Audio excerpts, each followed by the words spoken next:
banaanbax ballaaran oo looga soo horjeedo hogaamiyaha Jubbaland Axmed Maxamed Islaam Axmed Madoobe ayaa maanta ka dhacay degmada Baardheere ee gobolka Gedo iyo guud ahaan degmooyinka uu ka kooban yahay gobolka Gedo. Banaanbaxan ayaa ujeedkiisa uu ahaa mid ay gabi ahaanba kaga soo horjeedeen shacabweynaha degmada Baardheere dalabkii dhawaan ka yimid hogaamiyaha Jubbaland ee ahaa in maamulkiisa dib loogu celiyo gobolka si uu u maamulo hanaanka lagu soo xulayo xildhibaanada gobolkaasi ku matala dowladda federaalka Soomaaliya. Shacabka dhigaya dibadbaxa ayaa Axmed Madoobe ku eedeeyay inuu yahay hogaamiye ku fashilmay hogaanka Jubbaland isla markaasina u adeega dowladda Kenya. waxayna sidoo kale Axmed Madoobe ugu baaqeen shacabweynihii dhigaya dibadbaxa inuu gabi ahaanba iska ilaawo gobolka Gedo in mar labaad gacantiisa uu dib ugu soo laabto. qaar ka mid ah shacabweynihii dhigaya dibadbaxa iyo maamulka degmada Baardheere oo warbaahinta la hadlay waxa hadaladoodii ka mid ahaa: Axmed waqtigiisa waa dhamaaday, maana daro waligana.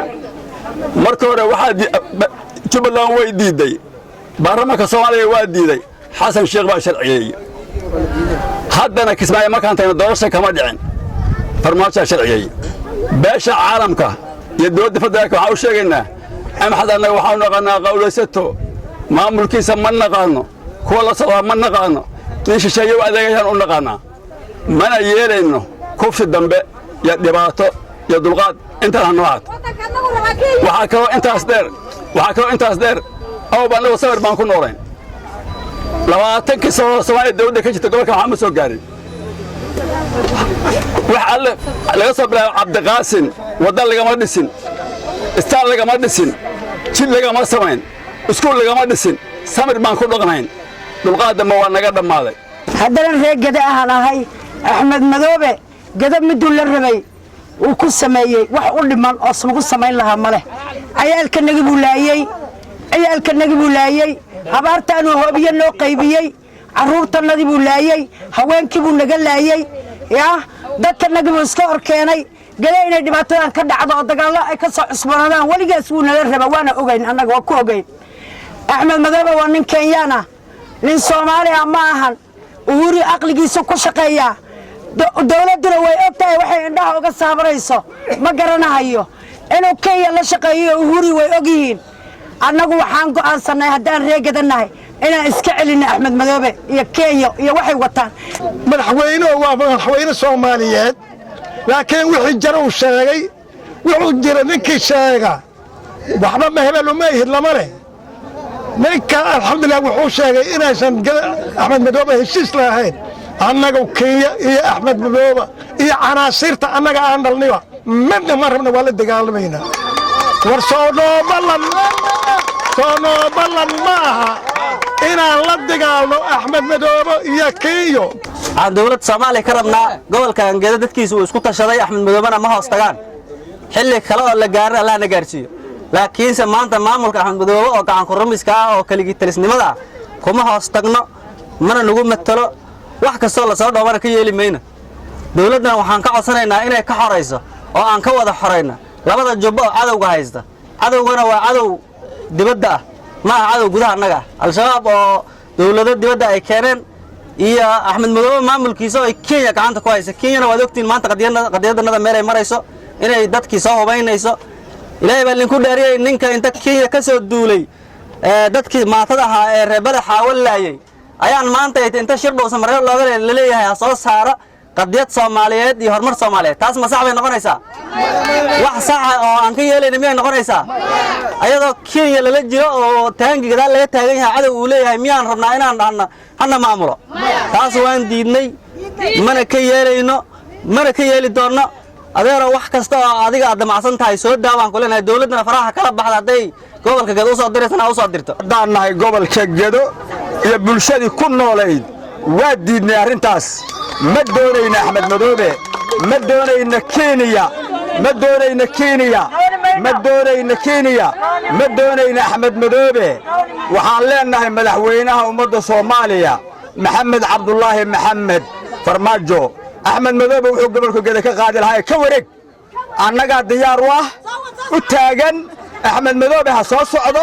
gobolka Gedo bulshadiisa ka soo horeysa, ummadda gobolka Gedo ka soo horeysa.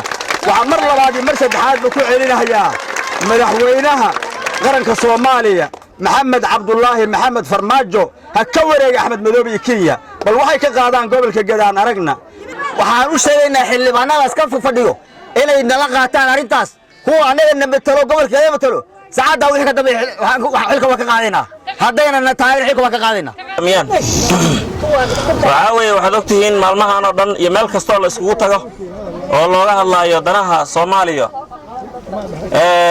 waxaa weeye Axmed wuxuu ku gorgortamaa iyo Dini waxay ku gorgortamaan in macnaha gobolka Gado ay leeyihiin ciidamada waa in laga saaro gobolka Gado waa in sidaan la yeelo waxaa weeye gobolka Gado haddii aan nahay bulshadii ku noolayd iyo maamuladeedii dhammaan waxaan leenahay Axmed Madoobe iyo intii la socoto waxaan noo ballan ah in aan moogtahay jiidaha dagaalkan iskaga hortagaynaa waad ogtihiin maalin hore dadkii ay soo hubeeyeen oo carruurtii Soomaaliyeed ay soo qaldeen balad xawa wixii ku dhacay ayagoo boqolaal ah ayaa laga qabtay inta kale hadda la socotana sidaas oo kale ayaan gacanta ugu dhigaynaa haddii la yiraahdo dawladda federaalka ee Soomaaliya waxaan leenahay madaxweynaha iyo golaha wasiirada iyo ra'iisul wasaaraha iyo dhammaan baarlamaanka Axmed yaan la baryin Axmed yaan la toogtoogin Axmed hala soo daayay Axmed iyo intii la socota waa isnaqaanaa xabadana waa naqaanaa waxay tahay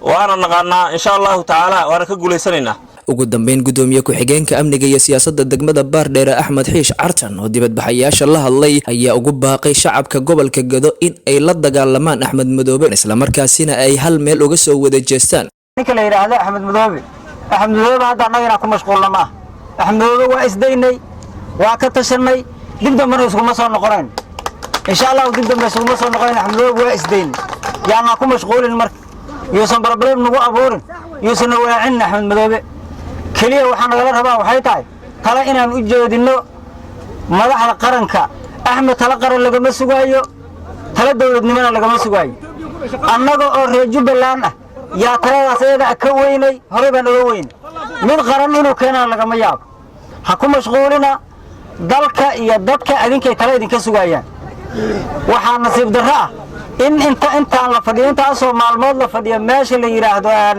Samareeb la yiraahdo maanta Axmed Madoobe diiday oo waxba waa ka soo bixi waayeen waxa ayaga wax ka jira male Axmed Madoobe wuxuu gacan ku hayaa male gobolka Gado waa ka tashaday wuxuu meesha la fadhiyaa madaxweyne Farmaajo hay ugu soo wareejiyo gobolka Gado bal inta la yiraahdo gobolka Gado waa lagu wareejiyo oo aad tala sheeka la yiraahdo madaxweynaha qaranka baaq waxaan ugu diraynaa inuu ku yiraahdo Axmed Madoobe gobolka Gado waan ku wareejiyo oo tag waxaa doonta ka samayso hal wareeg asaga markay intuu yimaado Cabdirisaaq Al-Cadaala Somali TRTV Baardheer